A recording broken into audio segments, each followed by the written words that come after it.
Rathalos and Rathian, also known as the King of the Sky and Queen of the Lands, the mascots of the Monster Hunter franchise and two recurring monsters appearing in, as far as I could find, every games in the series. For my first run of Monster Hunter Stories 3, I will be using only members of the Rath family, as well as attempting to complete the entire game as blindly as possible. Now, if you're coming from my Bird Wyverns challenge, do not worry, they will be next. This run is mainly to get my bearings with this new installation of the Monster Hunter Stories series. As usual, I always write my script as I go along with these runs, meaning I have no idea how easy or hard things will be.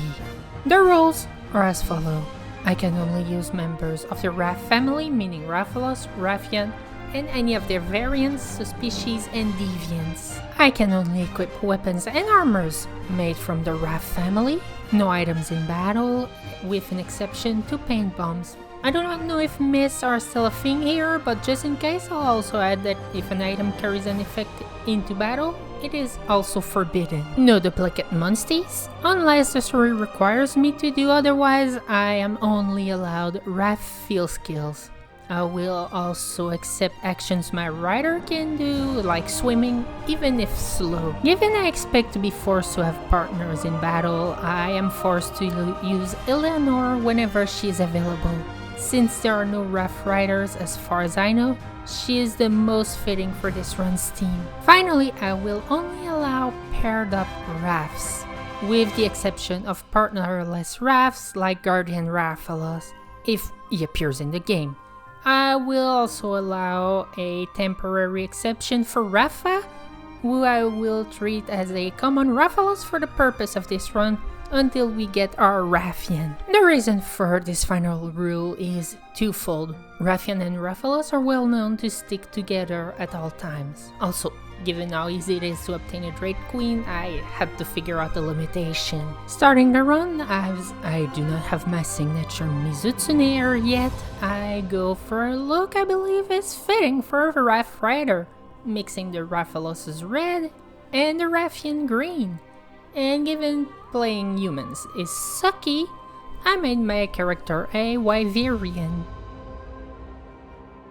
Now, I won't be covering the story much as I expect we will have more than enough to talk about with the challenge alone, but I have to say, these Rathalos hatchling are just the cutest things ever. This run starts right away with Rath as our Monstie, and why I'm doing this run first.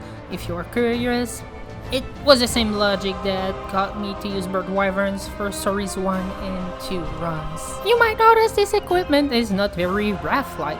For now, it will be accepted until I can get my hand on a Rathian's armor. Already the first fight has me breaking rules by having me switch Ratha for a Yankutku, but I change it back to Ratha as soon as the option is available. Also, about Synchro Rush, since I played the demo, I was aware about them, but did not forbid them, like I'm sure many challenge runners will do.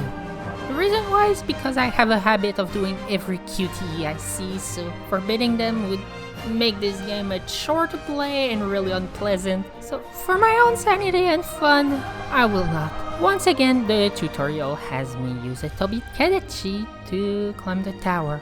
While this specific tower can be flown to with Rafa, right now the drafts required to do so are not available. But with the power of editing, here is what it should have looked like.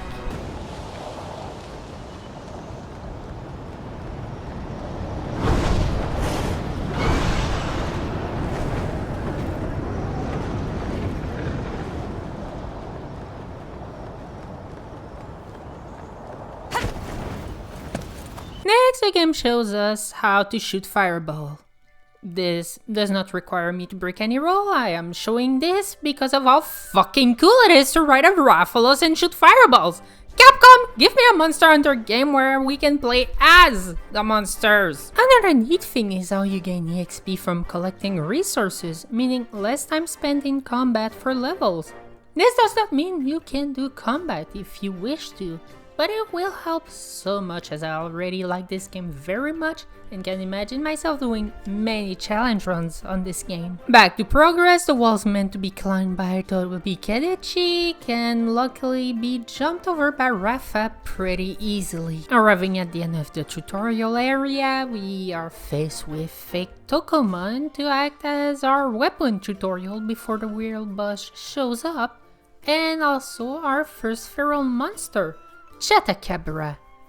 As the luthier monster he is, though he now has elemental attacks, he is nothing more than tutorial fodder where, even though I took a few heavy blows, easily won without much of an issue. Now free from the tutorial, I go and remove the non-Raths from my party. Also at this point we also unlock side quests. Just assume I have done them as I encounter them. I will mention if anything of interest comes up. We are barely outside the tutorial and already we encounter Aglavenus, a member of the Fated Four, with an armor eerily similar to those of EX monsters from the first game in the series. The fight itself wasn't much to write home about.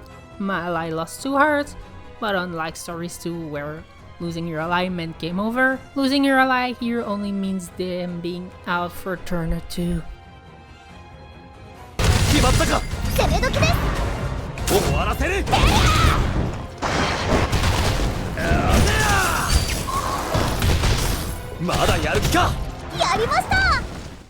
And now I unlock my permanent ally for this run, Eleanore.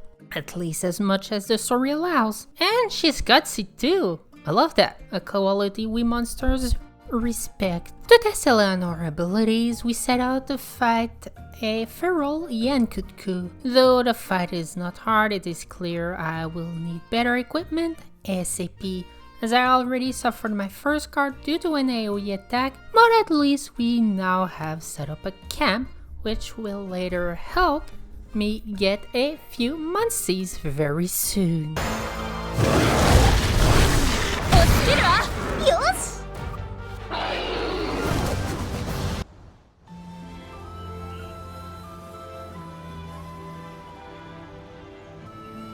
We then learn Eleanore is a capable cook and the food looks delicious. Damn it, I'm hungry now. Whatever you do, do not eat an egg. Whatever you do, Nirella, don't let the inner snake win and eat an egg. We follow up this fight with one against a Yangaruga, this time Capcom remembering that this species has both eyes, the one-eyed variant being a deviant. The fight is pretty much scripted, as long as you break the legs, so not much to comment on. But now I have a Rathian's egg, don't eat it, don't eat it! We actually uneat an egg. No, I did not try swallowing it. It is not my saliva on the shell if you have no proof. Anyway, we hatch it and then using the new habitat restoration system, threw it into the wild, unlocking Rathian as an available Monstie and huntable monster. Now, if you would excuse me, I have a lot of work to do.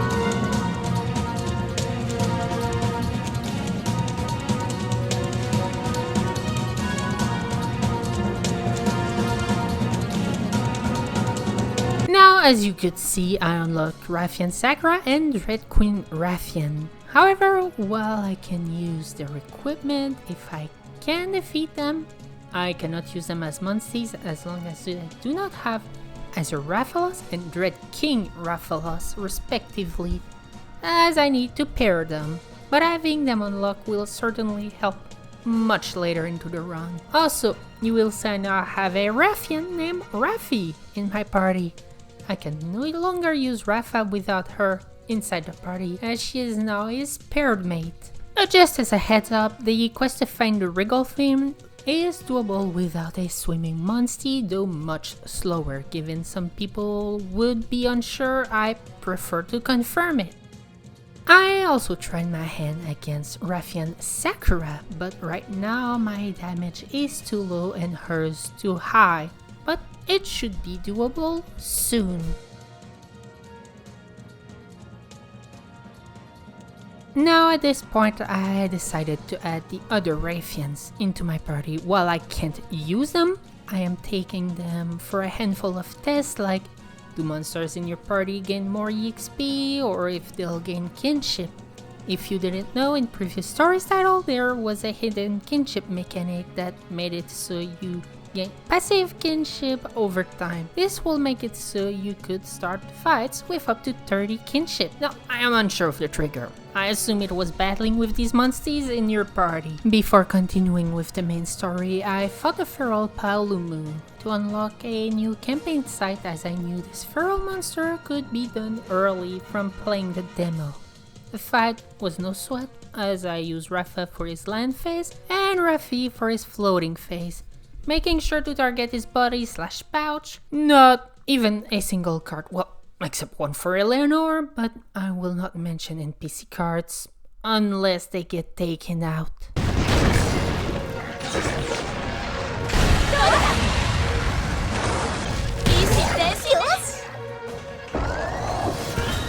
While roaming around at night, an event appeared where an Amiel spawned over the lake. At first I investigated, but quickly turned tail when I saw it. My Raths are absolutely not ready to deal with a Cthulhu dragon.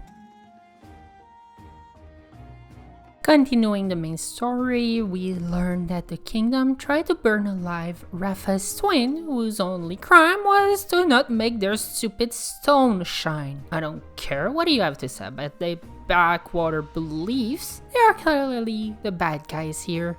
If given the option, I will also turn coat like the queen did.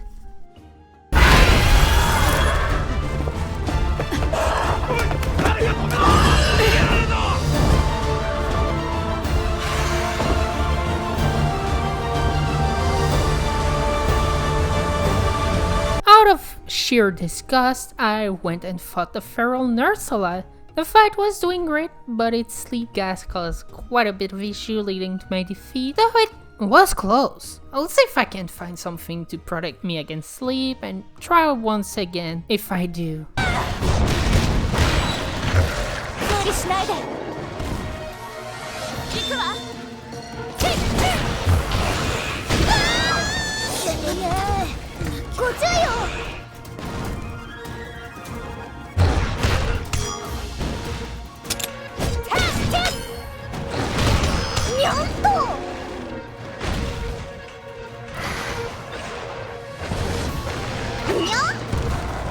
The next main quest pushes Simon into our party before leaving us alone against a pair of feral Velocidrome. They guarded me once due to focusing me, but otherwise they were easy.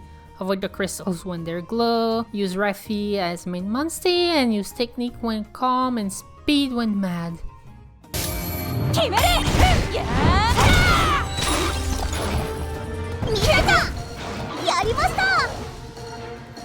The following Gipsaros was even easier, as Simon joins us into battle, use speed when calm and power when mad.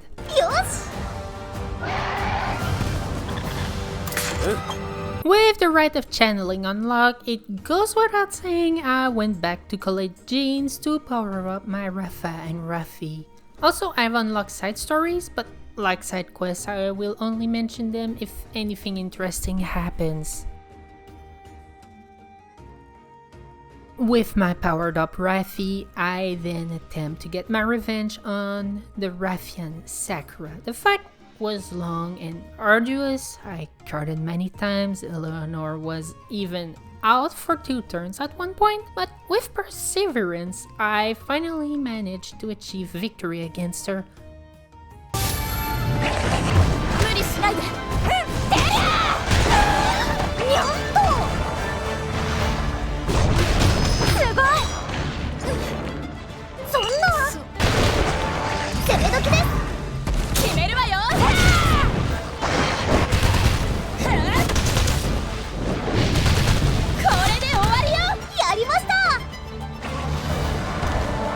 Granting me her pink armor, which is better than a regular Rathian's armor, but no weapons, to my surprise. With this, I feel much more daring and attempt the feral Nursela again, this time leading to a long, arduous victory. Nursela's main gimmick is its ability to put to sleep its prey, so trying to avoid this status, I tried riding Rathi as long as allowed to. But it also has access to Fire AoE beam attack that cannot be countered with the power speed tech triangle, and it knocked me down.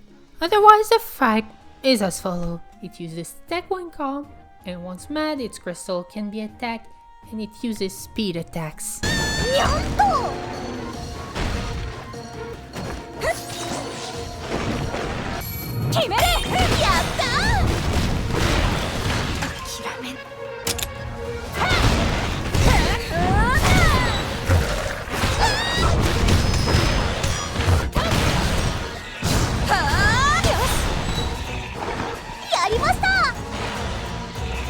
Afterward, I encountered an invasive Zerigios. I could not beat it at this moment. The game requires that I use a blunt weapon, which I do not have at this moment. I will come back later for this one. Continuing my exploration, I found an invasive Plesioth next. The first attempt, I had no idea what to do other than use fire, as I could not gather enough hints before it found me. On my second attempt, I managed to slowly paddle around and gather all hints, but failed because the game told me I was attacking the wrong area, though I was attacking the head, not realizing it reacted to Eleanor's attack, not mine.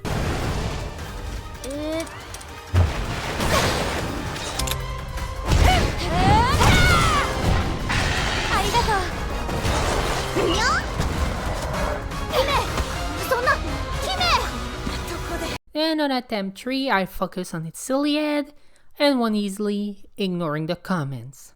All this effort granted me like Acros as a Monstie, which I released into Mirror Lake. The final feral monster of this area, Brachydios, proved too high level. Though I expected it, it was still painful to watch how fast I was knocked out of the fight.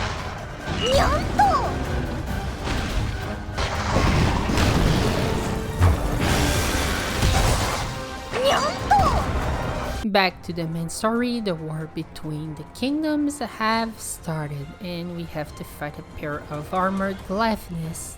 The fight is much like the last one, but now there are two of them. Try to beat them up one at a time to make things easier.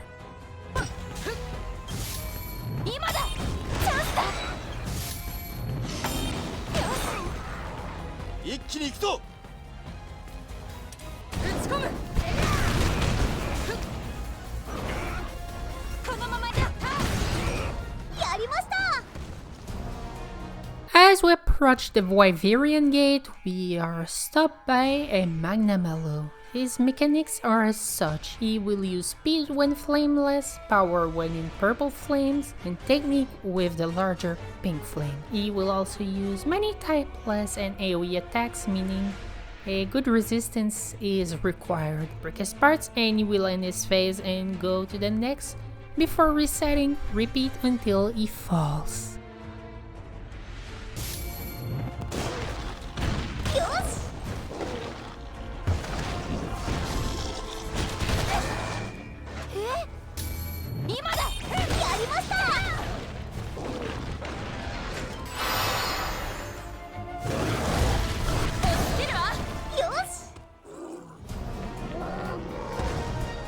Arriving at the Canalta Timberland, I set out to discover this area's new Monsties and collect as many eggs as possible.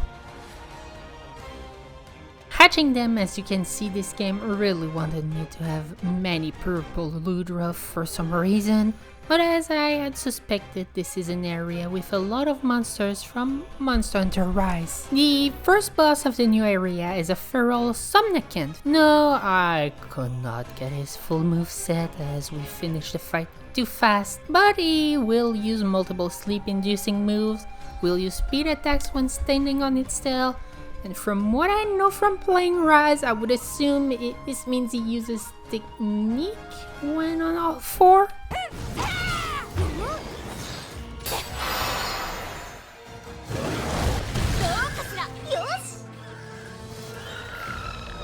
As we were looking for this new area's settlement, we are attacked by feral Kuritizuchi, a monster based on the Kamaitachi who is known to always hunt in groups of 3. This monster is no different from a common Velocidrome, except he has a tendency to call upon his pack for reinforcement.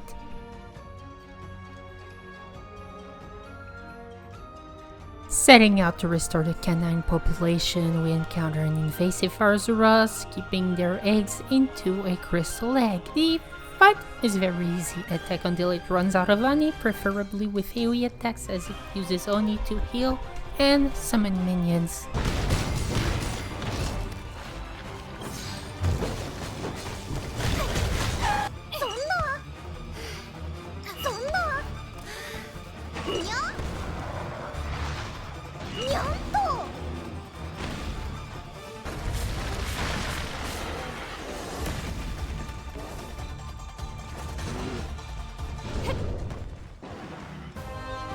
Also, let's not mention the egg inside the crystal was a flying wyverns. Right, Capcom.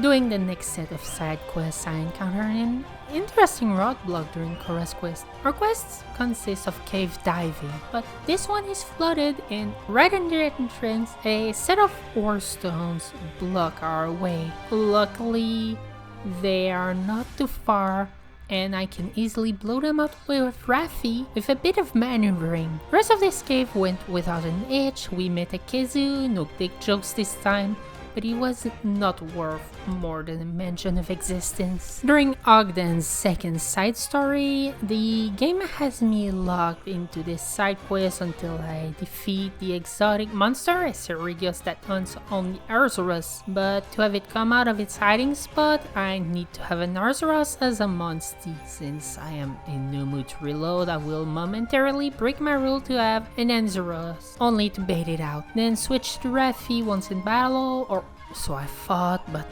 we also need the Arzuros in combat, otherwise he uses an AoE that instantly kills everyone. Reloading it is then. I refuse to be using any Monstie other than my Raths in combat.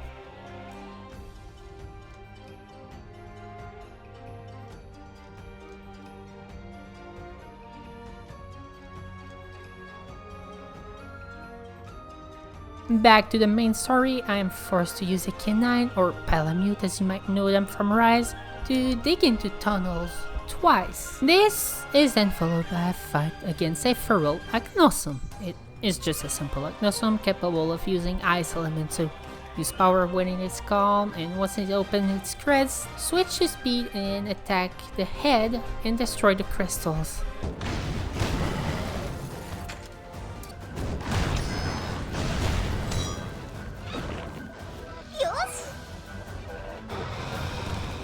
Next is the giant malformed frog, thinking itself a dragon, Yamatsukemi. For this one, due to its high damage output, I have found the best solution to be to try to set up your Monstie as long as possible, and if down, try to do as many double attacks as RNG allows to reduce the damage output. My first attempt, I made the mistake of targeting the head, thinking we had to break the crystals, but when I realized this was not the case, I left it set alone as much as I could, unless Rathi tried attacking it and I was given the opportunity to do a double attack.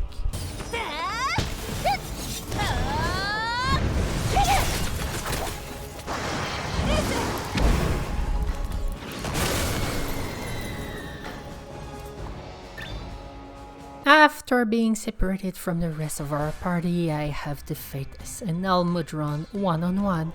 Though it might sound like a hard fight, it was very easy. You speed when calm, power when mad, and when he has his piles of mud, use a kinship skill to dispose of him, and voila! Fried catfish dragon thingy.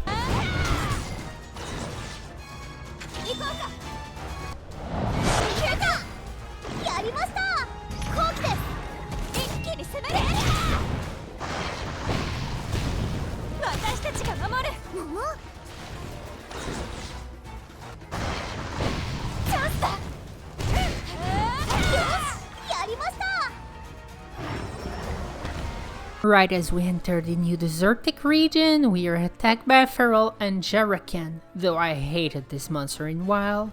For some reason, he was an easy fight here. Simply use power when he is calm, speed when mad. I had to use Ratha for this fight because Rathi was blast bladed very early. Later Ratha was also, but I had built up enough kinship. I rode him and cleared his status.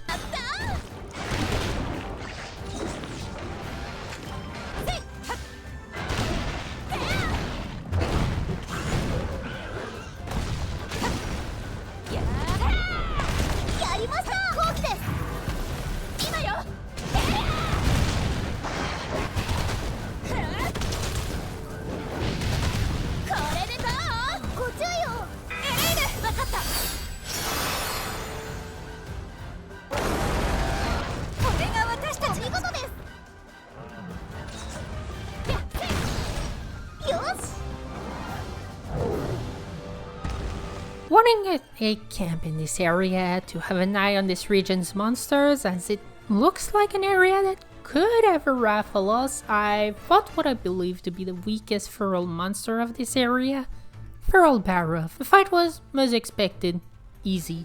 Simply attack with tech when he is calm, and when mad and mud covered, destroy his head with overwhelming power.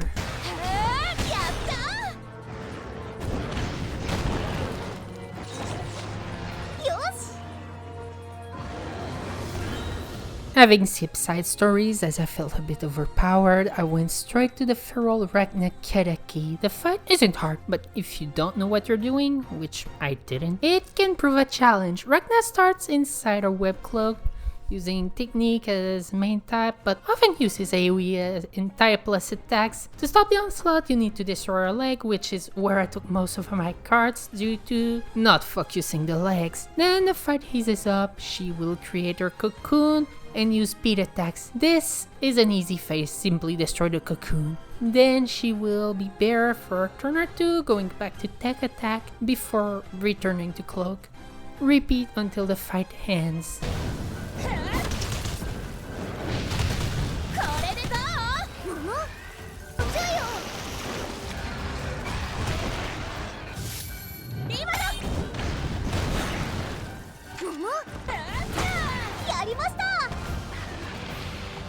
Before continuing the story, I decided to improve my equipment as it was still level 1.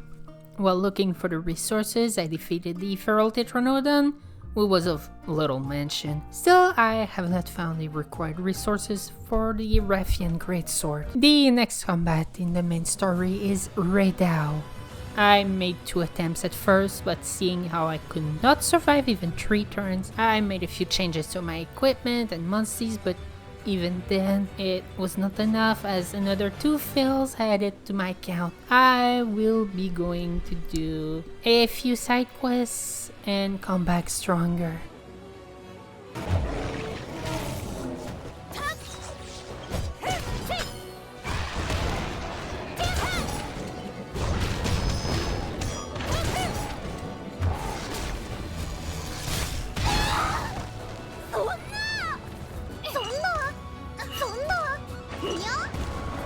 While doing a few side quests, I went near the Feral Bishaten, so I decided to defeat it since one of the quests was right next to it, but failing to understand his gimmick, I lost the fight. I got it easily the second time, but I can't explain why. I still don't understand his fruit gimmick. I get each fruit has a different attack type, but don't ask me which is which.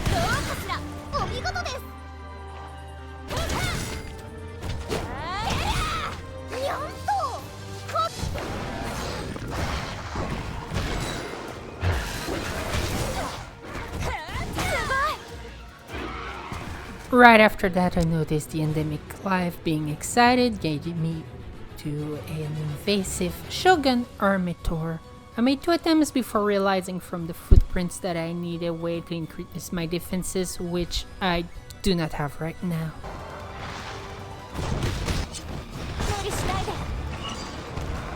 Back from the grind for another attempt, here are my Monsties.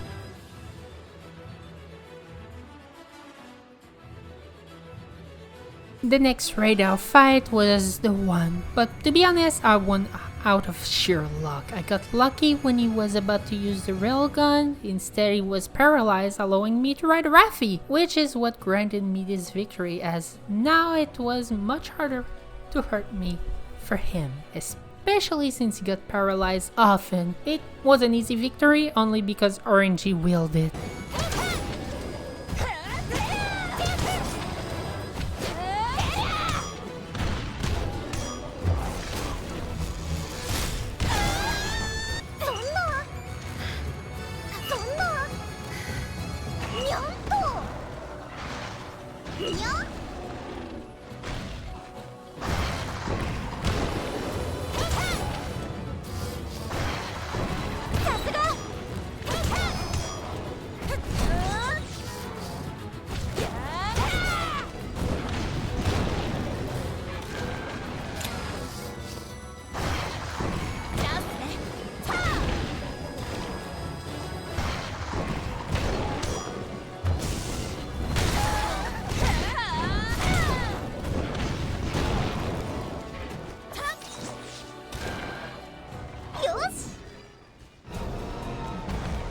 As we were trying to set up camp in this frigid wasteland, seriously, why would anyone live here? This is no place for cold-blooded lamia. Anyway, we were assaulted by the savages inhabiting this region, Blagonga, and it is feral. This makes it double savage.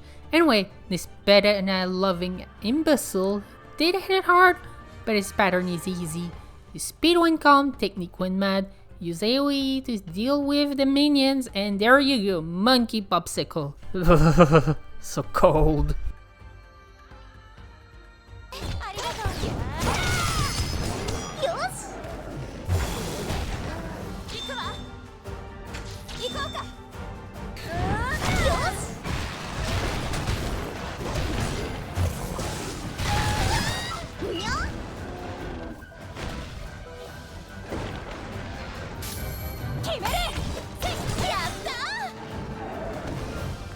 Going up the trail, just as we arrive at the entrance of the damn Synchrosactum, a Gossarex shows up. For fuck's sake, I slithered all the way up here. It's not to be stopped by a bigger and uglier monkey. The fat monkey bear uses a lot of AoE attacks, so make sure you raise that evasion or you will freeze. Otherwise, you speed when he's on all 4 technique, when he has his blade, and when he has his ice club. I will lose some power, since that phase did not last long enough for me to see his pattern on the last one.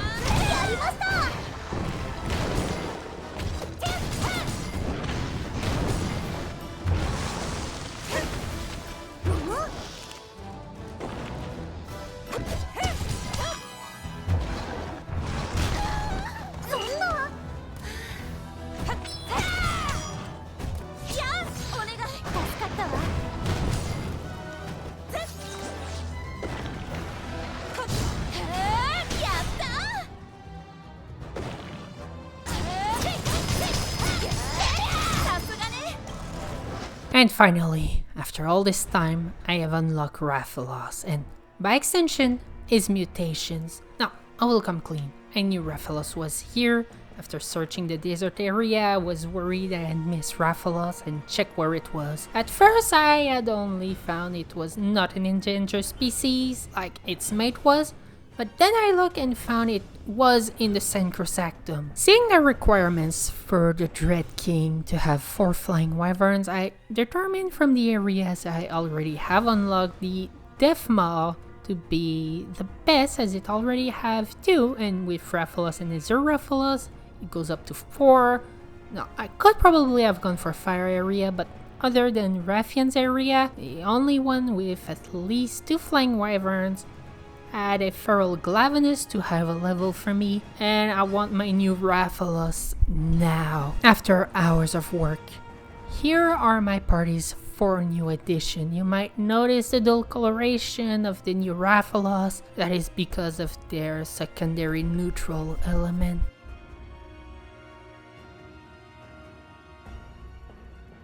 The next fact this time inside the Sacrosanctum is the elder dragon Malzino. After 6 attempts, I determined it was impossible to do it at my level for one reason. He uses dragon element, an element all my armors are very weak to, and he uses many AoE attacks. This also combined with the fact my idiot ally keeps targeting his fucking tail and there are other parts to break makes it very difficult. I tried everything I could think of. Tried to use my hunting horn to raise kinship and ride my Monstie, focusing on Dread Queen due to her dragon resistance, but no luck. I did a dragon resistant jewel, still not enough. I tried using a paralysis strat, but RNG hates me. Poison, good, but not strong enough.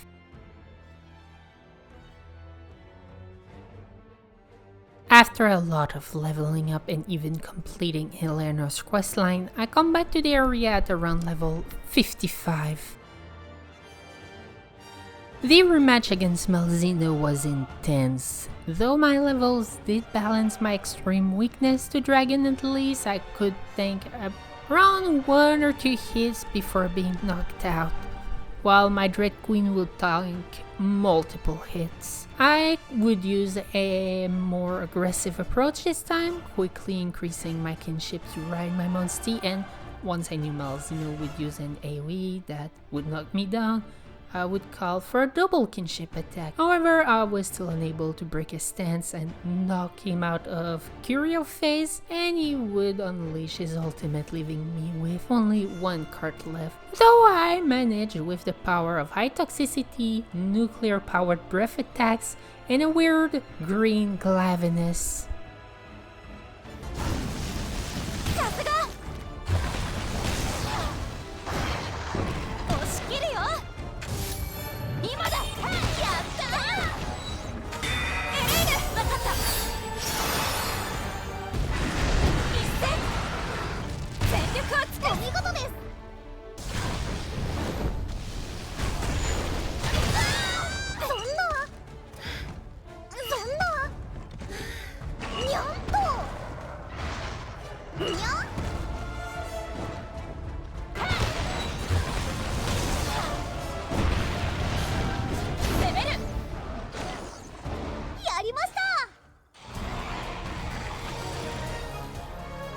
Of course that fight had to be followed by a fucking Arc-Veiled, out of all monsters. On attempt 3, I juggled between my Monsties, using mainly my Rathians as their dragon resistance is higher, perfect for a monster using only dragon element like Arc-Veiled. First I raised Dread Queen's kinship to max and then call on Ratha's Savage Fire Breath to knock out Arc-Veiled. Then I recall Dread Queen, this time to ride her until I am knocked down, and replace her with Sakura to finish the fight, making sure he is poisoned the whole time.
Aishin's first fight is easy in concept, but its damage is overwhelming. Simply destroy the crystals, but in the process I was left with only one card left. I might need to level up further before rematching it for the final fight.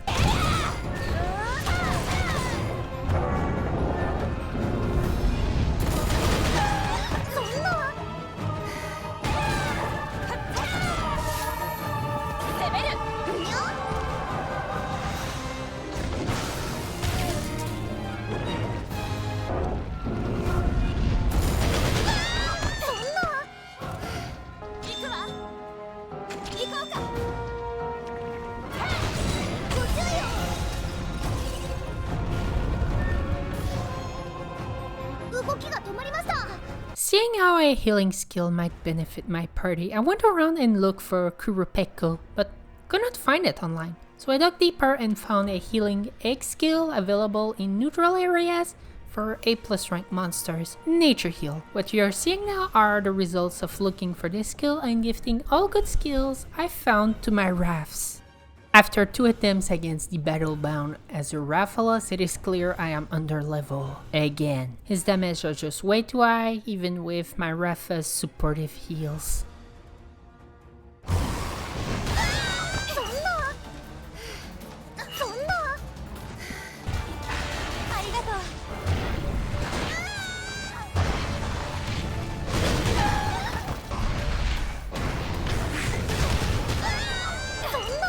Leaving, I had one goal in mind: defeat a wild Rathalos, make his equipment and max it, which did not take long. The very first fight I was in was an Rath, and he fell down to Ratha's might. Afterward, I made 3 more attempts, yet it feels like I'm missing something. I'm level 60 and yet I can't even break that asshole's helmet. It's like I'm not doing any damage.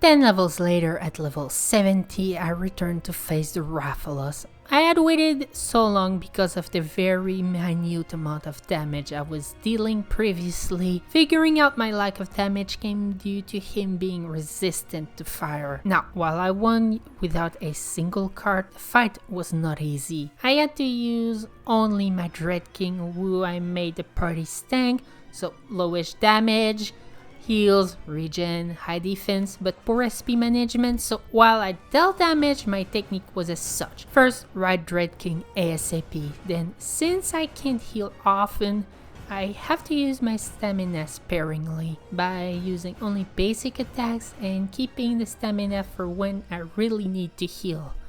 Otherwise, let the regen do its work. I would often only heal if my health was below 75% before a big attack. Still, I was knocked off my Rathalos a few times near the end due to underestimating the incoming damage, but in the end, I won through poison.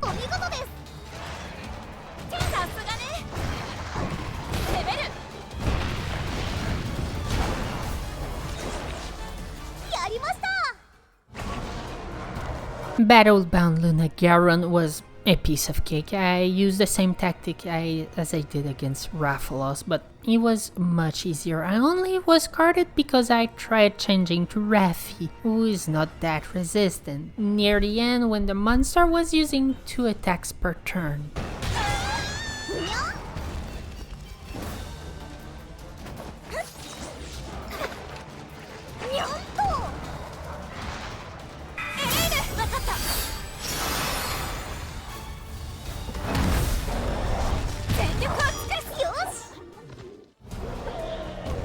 Aishin once again deals too much damage. While my allies can survive a breath attack, I am unable even at full health. This tells me these attacks might be dragon element. So after 2 attempts, I changed my decorations and made Monstie to Dread Queen, whom I also changed her genes a little. My hypothesis was proven correct, as the next attempt, the fight was much easier. While I could not survive the breath attack, I could survive everything else on my main character, as long as I had enough health, and my Dread Queen could also survive easily.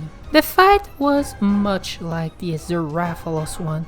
I would ride ASAP, then heal whenever a big attack was incoming. But the main difference compared to Dread King is Dread Queen has much better stamina regeneration, allowing me to chain a few skills instead of only heals and common attacks.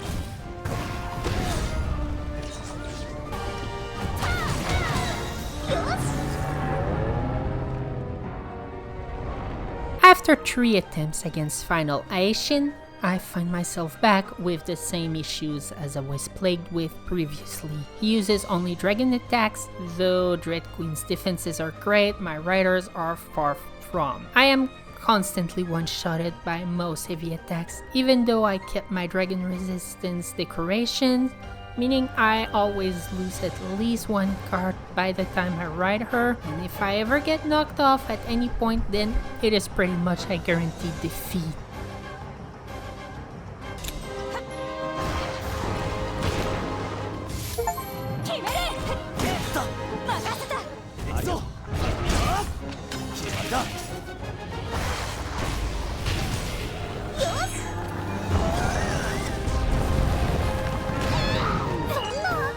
Returning a few levels later, I returned to Aetion's fight, this time the small amount of defense I gained proving enough to succeed on my 3rd attempt. First attempt was purely bad RNG as it focused me, second was me being unaware the final phase had a time limit. On my 3rd and also 2nd attempt, my technique was as follows: ride Dread Queen ASAP. Again, my rider has bad defenses, so it is required. Then attack Aetion's strongest core. I leave the floating crystals to simmer until they begin overwhelming us. Once I weaken the core enough that all are near 1 hit from breaking, I break them to stop Aetion from attacking at all. On the final phase, I attack non-stop with skill, using Venom Flame on turns I am not targeted, and then Infernal Flames when targeted, ending the fight with 1 final dual kinship skill.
With this and the Raths only run, honestly, I both enjoyed the run and the game. I know I was all over the place in this video. This was mainly because I was discovering the game.